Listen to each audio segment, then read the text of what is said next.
Livro da Vida de Santa Teresa de Jesus, capítulo 13.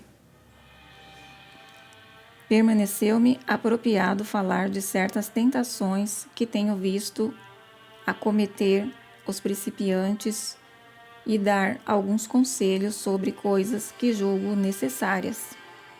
No princípio, deve-se procurar andar com alegria e liberdade, porque há pessoas que pensam que a devoção se lhes escapará, caso relaxe um pouco. É bom que, por precaução, as pessoas não confiem em si mesmas, a fim de não se pôr em ocasiões em que lhe seja fácil ofender a Deus. Isso é muito necessário, até que se esteja muito forte na virtude. E muito poucos são aqueles virtuosos o suficiente para poderem relaxar quando se encontram em ocasiões que, aproveitando-se de alguma de suas tendências e predisposições, são-lhes especialmente tentadoras. É bom que, por toda a nossa vida, e até por humildade, reconheçamos nossa natureza miserável. Mas há muitas circunstâncias em que, como já disse, podemos nos permitir alguma recreação, a fim de voltarmos mais fortes à oração. Em tudo é preciso discrição. Precisamos ter grande confiança, pois convém muito não restringir nossos bons desejos, mas esperar que com a ajuda de Deus e nosso próprio esforço podemos chegar. Não de imediato, mas pouco a pouco, aonde muitos santos chegaram com seu favor. Caso jamais estivessem se resolvido a desejá-lo e trabalhar pouco a pouco para atingi-lo, jamais se teriam elevado a tão alto estado. Sua Majestade o deseja e é amigo de almas corajosas, que andam com humildade e sem nenhuma confiança em si mesmas. Jamais vi dessas pessoas que desse meia volta nesse caminho, nem a nenhuma alma covarde que, sob o disfarce da humildade, conseguisse percorrer, mesmo que por muitos anos, a distância que as almas corajosas percorrem em muito pouco. Espanta-me o muito que se pode fazer nesse caminho quando se tem a coragem de tentar ir longe. Porque, embora de início a alma não tenha forças para atingir essas coisas, uma vez que se põe a voar, poderá ir bem longe, ainda que sendo ainda uma avezinha, com poucas plumas, não tardará a ter de pousar para recobrar suas forças. Houve uma época em que eu costumava ter em mente as palavras de São Paulo, de que tudo é possível em Deus.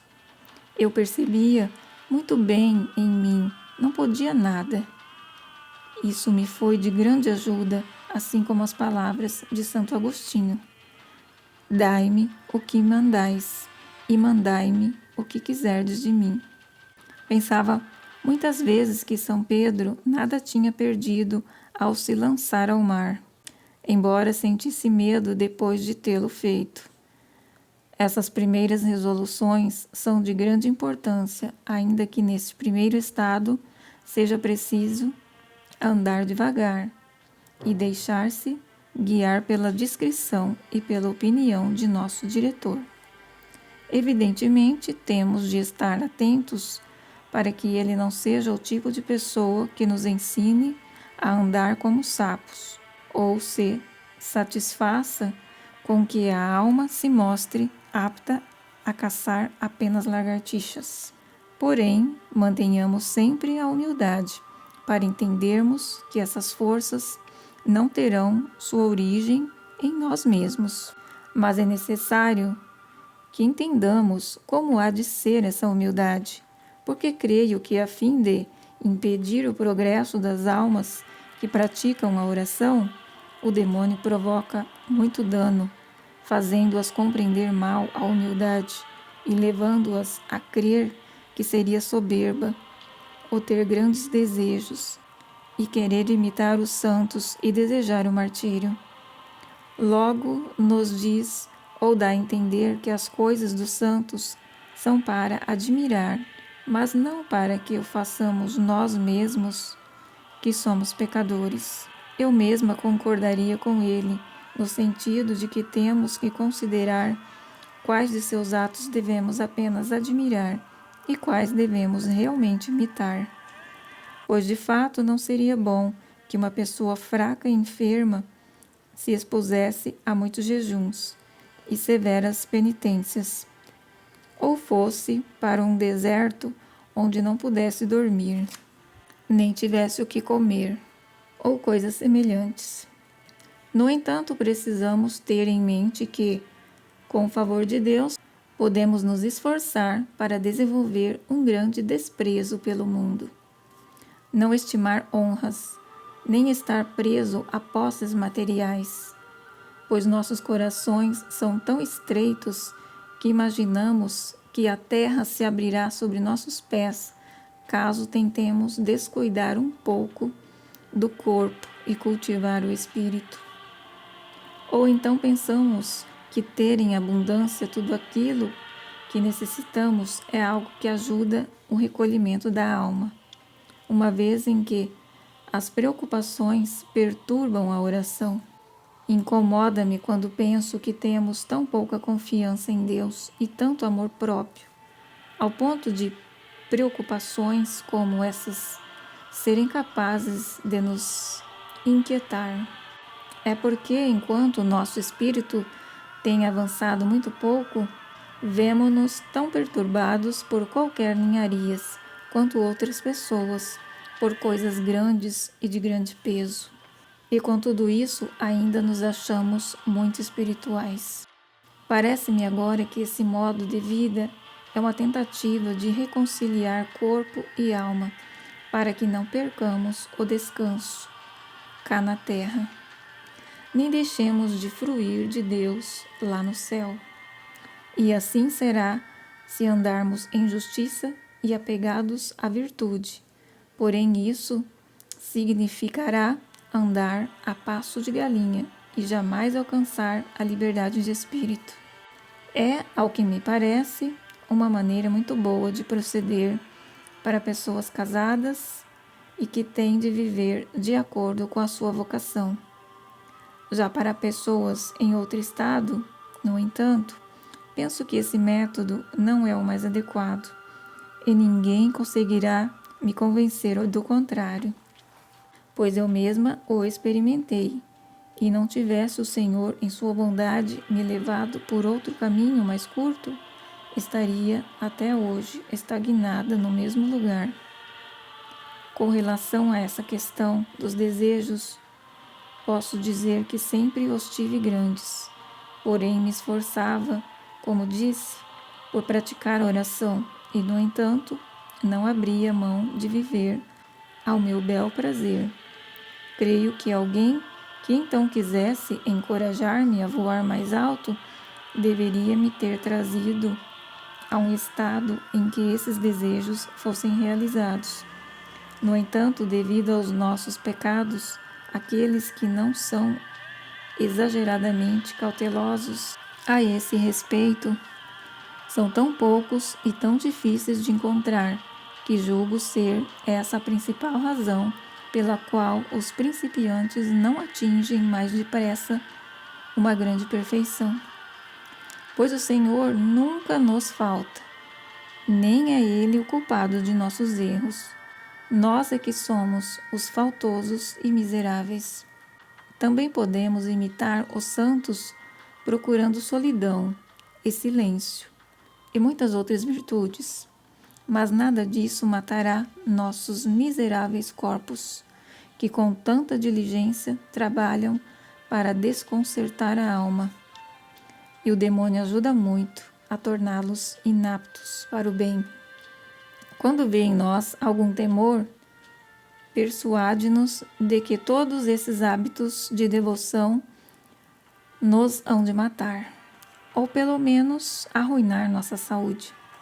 Inspira-nos até mesmo um terror diante das lágrimas que derramamos durante a oração, como se estas pudessem cegar. Passei por isso e por isso o sei. E que melhor visão ou saúde podemos desejar do que perdê-las por tão boa causa? Como sou tão enferma, sempre me vi acorrentada, incapaz do menor bem, até o momento em que me determinei a não me preocupar com o corpo, nem com a saúde. Para dizer a verdade, ainda hoje, o que faço está reduzido a bem poucas coisas, mas quis Deus que eu entendesse esse ardil do demônio. Quando me ameaçava com a perda da minha saúde, eu dizia: pouco me importa que eu morra. Quando me falava da necessidade de descaso, eu lhe respondia: não tenho necessidade de descansar, mas sim da cruz. E assim por diante. Vi claramente que muitas circunstâncias, embora eu fosse de fato muito enferma, acabava por ceder, seja a tentação do demônio, seja a minha própria lassidão. E desde que abandonei o excesso de preocupação e passei a ser menos mimada por mim mesma, minha saúde melhorou muito. É de grande importância que, quando começamos a praticar a oração, não nos deixemos amedrontar pelos nossos próprios pensamentos. E podem acreditar no que eu digo, porque o aprendi com experiência. Que meu exemplo possa ser de alguma utilidade para quem deseja se instruir. Outra tentação muito comum é a de querer que todos sejam muito espirituais, uma vez que se tenha começado a provar o sossego e o ganho que isso traz. Desejar isso não é mal. O procurá-lo é que poderá não ser bom, caso não haja muito discernimento e dissimulação para não parecer que deseja ensinar. Porque nesse caso, quem quiser fazer algum bem precisa ter as virtudes muito fortes para não causar tentação nos outros. Como disse, isso aconteceu comigo e por isso sei, quando procurava fazer com que os outros praticassem a oração. Como por um lado me viam enaltecer o grande bem que era ter oração, por outro lado percebiam em mim uma grande pobreza de virtudes. O fato de eu manter oração as deixava tentadas e desanimadas, como depois me disseram, e tinham razão de sobra, porque não sabiam como se podia conciliar uma coisa com a outra, e era eu a causa de não considerarem mal o que em si o era, por verem que eu o fazia muitas vezes e que afinal parecia haver algo de bom em mim. E isso faz o demônio. Parece aproveitar-se das boas virtudes que temos para conferir a máxima autoridade possível ao mal que nos pretende causar.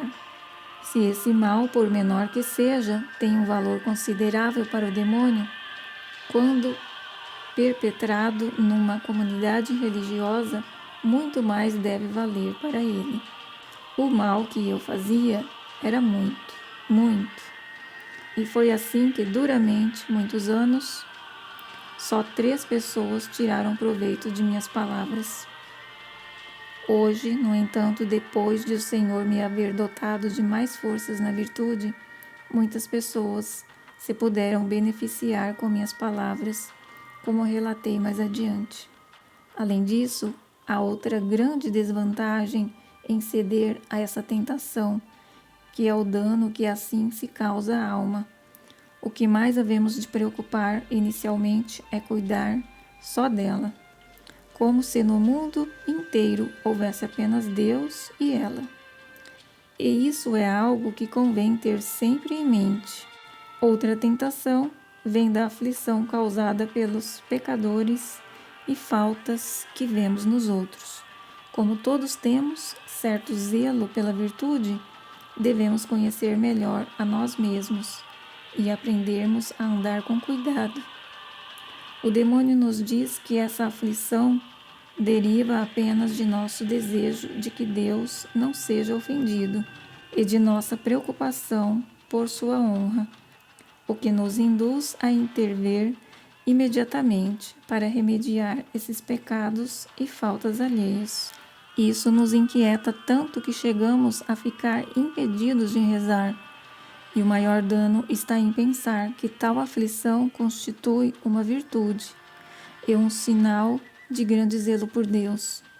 Obviamente, não me refiro aqui à aflição causada pelos pecados públicos, quando se tornam habituais numa congregação religiosa, ou a faltas cometidas contra a Igreja, como, por exemplo, as heresias por meio das quais tantas almas se perdem. Em tal caso, a aflição está justificada e, portanto, não é algo que nos deva preocupar. A alma que pratica a oração estará segura se deixar de se afligir por tudo e por todos, e se preocupar consigo mesma, e em contentar a Deus. Isso muitíssimo convém. Porque se eu fosse descrever os erros que eu tenho visto a serem cometidos por pessoas repletas das melhores intenções, procuremos por atentar sempre para as virtudes e boas qualidades que encontramos nos outros, cobrindo ao mesmo tempo seus pequenos defeitos com os nossos grandes pecados. Com essa maneira de agir, ainda não nos tornemos perfeitos da noite para o dia. Ganharemos uma grande virtude, a saber, considerar todos os outros melhores que nós.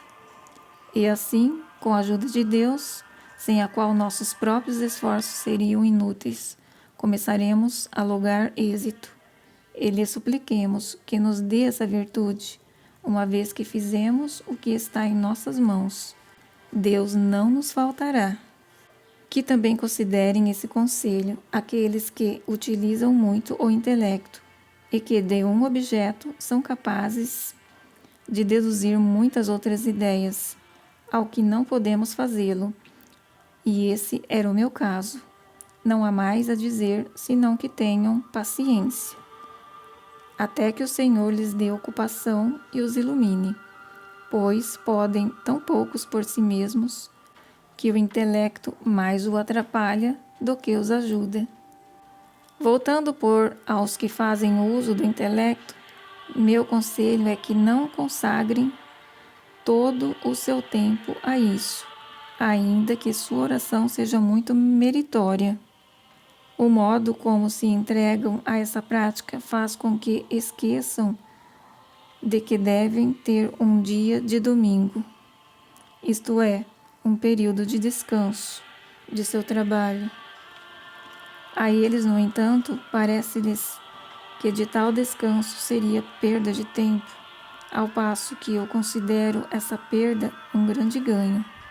Que se imaginem diante de Cristo, conversem e se deliciem com Ele sem esgotarem suas mentes, compondo-lhe intrincados discursos, mas apresentando-lhe suas necessidades e reconhecendo a razão que tem o Senhor para não permitir que estejamos em sua presença. Há um tempo para uma coisa e outro tempo para outra. E há de ser assim, a fim de que a alma não se canse de comer sempre dos mesmos manjares. Estes são muito saborosos e proveitosos. Se o paladar se acostuma a comer deles, propiciam um grande sustento para dar vida e grandes lucros à alma. Gostaria de esclarecer melhor esse ponto, porque bastante difíceis de entender são essas coisas de oração quando não encontramos quem nos-las explique. É por isso que, ainda que eu quisesse ter sido breve, uma simples menção a esse assunto de oração seria suficiente para o acurado entendimento de quem me encomendou escrever estas coisas. Minha própria estupidez me impede de descrever e explanar em poucas palavras uma matéria que por sua importância merece ser bem explicada. Tendo passado eu mesma por tantas coisas, Tenho dó daqueles que começam apenas com livros, porque é extraordinária a diferença que existe entre simplesmente entender uma coisa e conhecê-la depois de tê-la experimentado. Voltemos então ao que eu dizia. Ponhamo-nos a pensar num passo da paixão. Digamos, o de quando o Senhor estava atado à coluna. Nesse caso, o entendimento é levado a buscar as razões para grandes aflições e dores que Sua Majestade teve de ter sofrido quando ali se encontrava solitário, além de outras muitas coisas que o espírito letrado ou dotado de certa perspicácia poderia deduzir daqui. Esse método deveria ser o início, o meio e o fim da oração de todos nós, pois se trata de um caminho muito excelente e seguro, até que o Senhor nos conduza a outras coisas que são sobrenaturais. Digo para todos nós, mas há muitas almas que tirarão mais proveito de outras meditações do que desta, sobre a Sagrada Paixão, pois assim como há muitas moradas no céu, há também muitos caminhos que levam até elas. Algumas pessoas tiraram proveito disso e se imaginaram no inferno, enquanto outras, que se afligem com pensar no inferno, se imaginam no céu. Já outras preferem meditar sobre a morte. E há também aquelas que, por serem muito ternas de coração, doem-se muito de pensar continuamente na paixão e por isso obtêm grande conforto e benefício contemplando o poder e a grandeza de Deus nas criaturas e o amor que Ele demonstrou ter por todos nós, o qual se manifesta em todas as coisas. Essa é uma maneira admirável de proceder, desde que a pessoa não deixe de meditar com frequência sobre a paixão e a vida de Cristo, que é e continua a ser a fonte de todo o bem.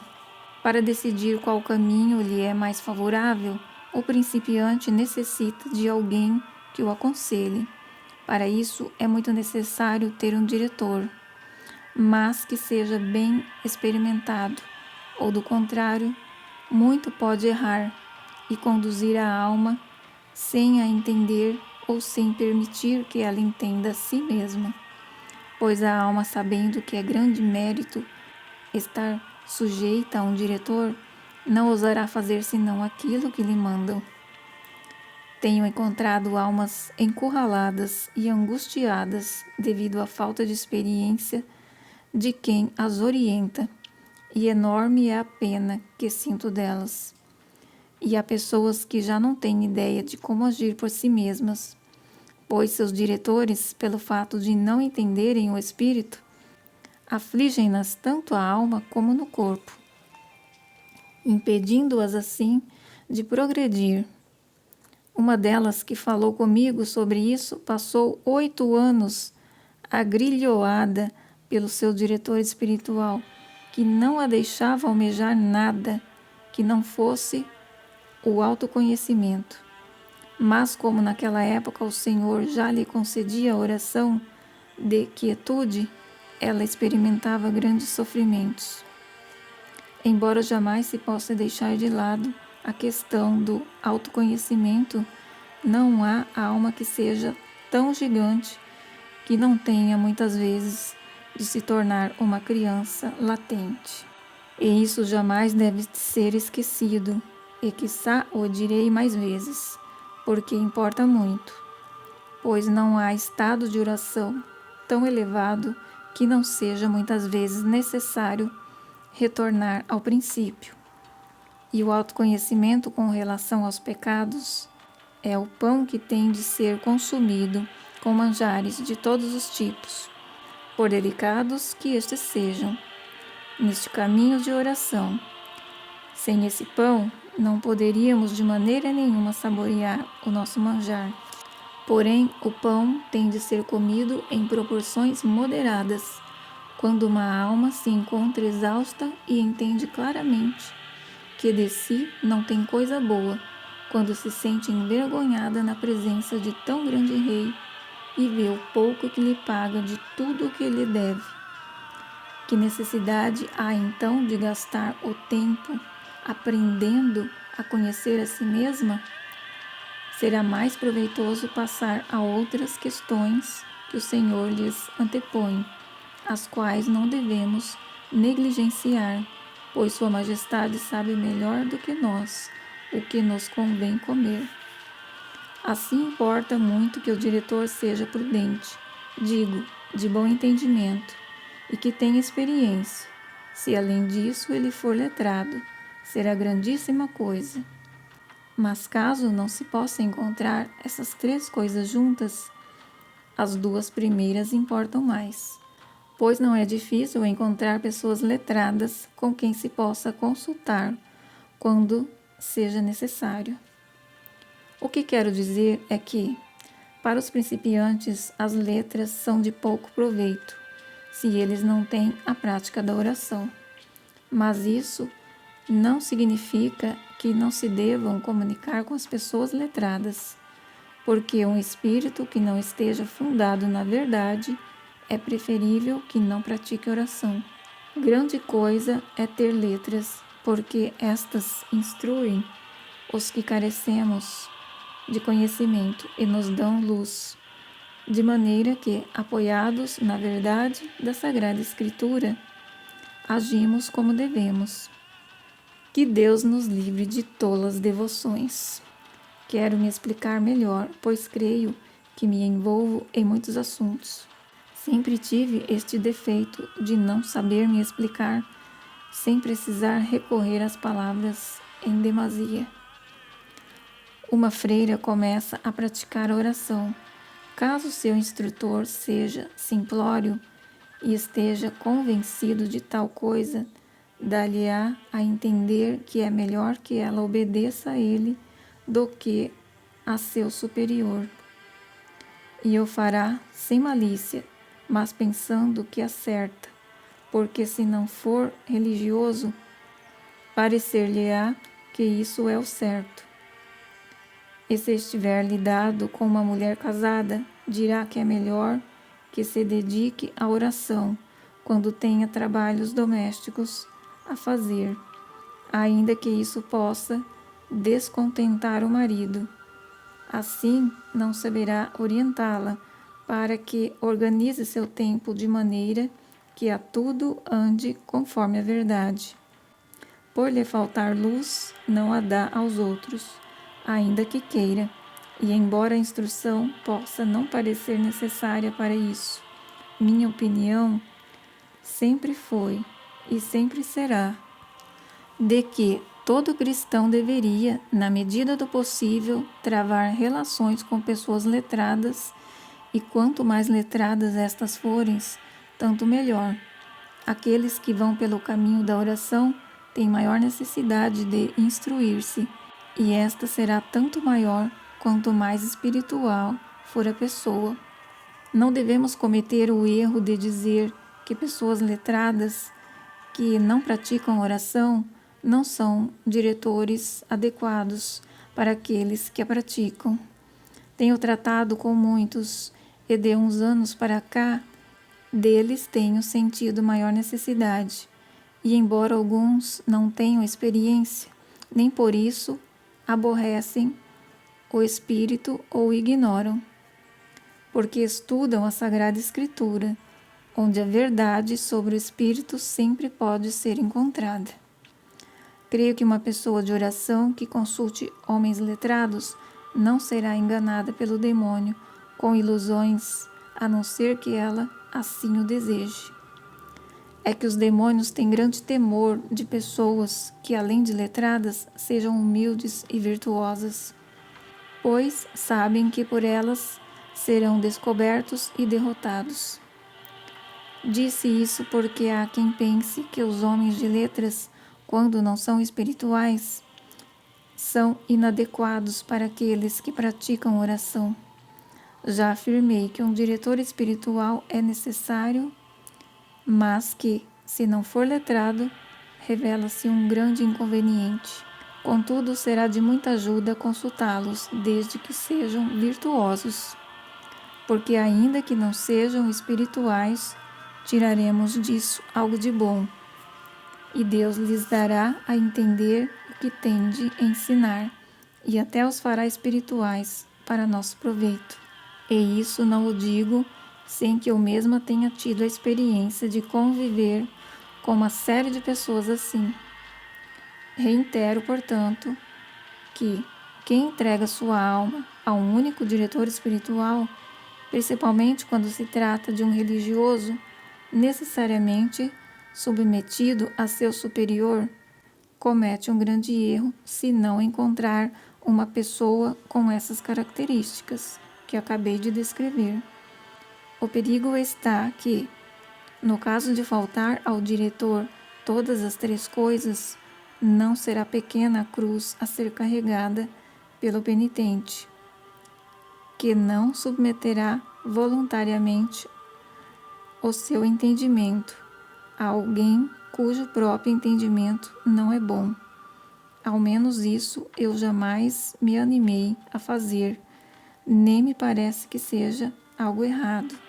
Caso tal pessoa seja secular, que dê graças a Deus por poder escolher a quem há de se submeter, e não abra mão de tão virtuosa liberdade. Melhor será que permaneça sem um diretor, até que encontre uma pessoa certa, pois o Senhor o ajudará a encontrá-lo, se sua vida estiver fundada na humildade. Ajude a acertar. Louvo muito a Deus, e nós, mulheres, e os que não têm letras, sempre lhe havíamos de dar infinitas graças por haver pessoas que com tantos trabalhos tenham alcançado a verdade, da qual nós ignoramos, nada sabemos.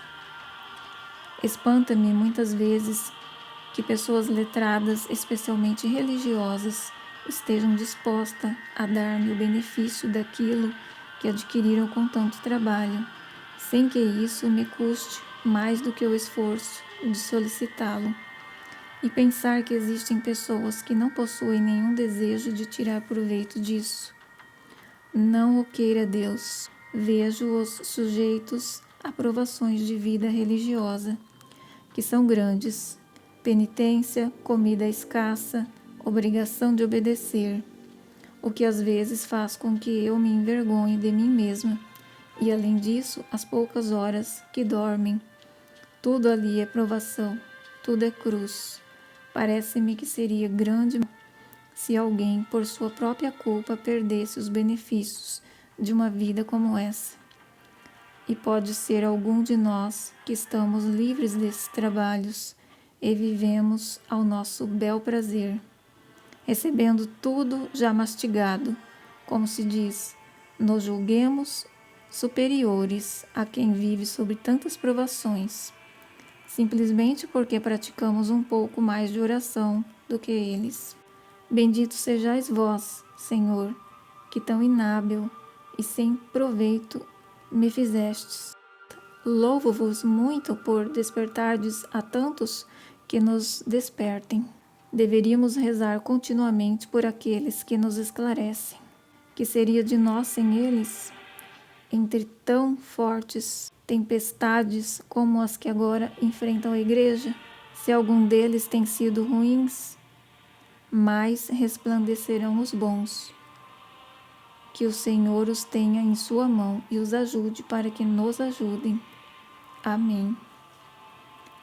Afastei-me muito do que comecei a dizer, mas todos esses assuntos têm pertinência para os que começam a percorrer tão elevada jornada, servindo-lhes de guia para que se mantenham no verdadeiro caminho.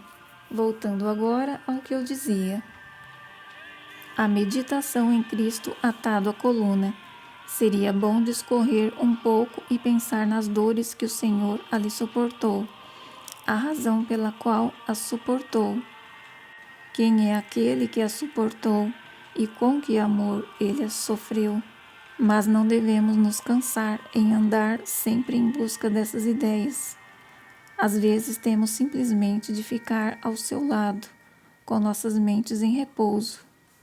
Se pudermos, devemos nos ocupar com o olhar para o Senhor, que por sua vez olha para nós, fazer-lhe companhia, falar-lhe, rezar para Ele, humilharmo-nos perante Ele, regalarmo-nos juntos a Ele e nos lembrarmos de que jamais mereceu estar ali, amarrado àquela coluna.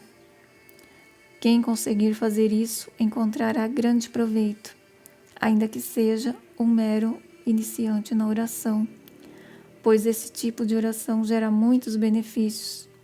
Pelo menos minha alma os obteve.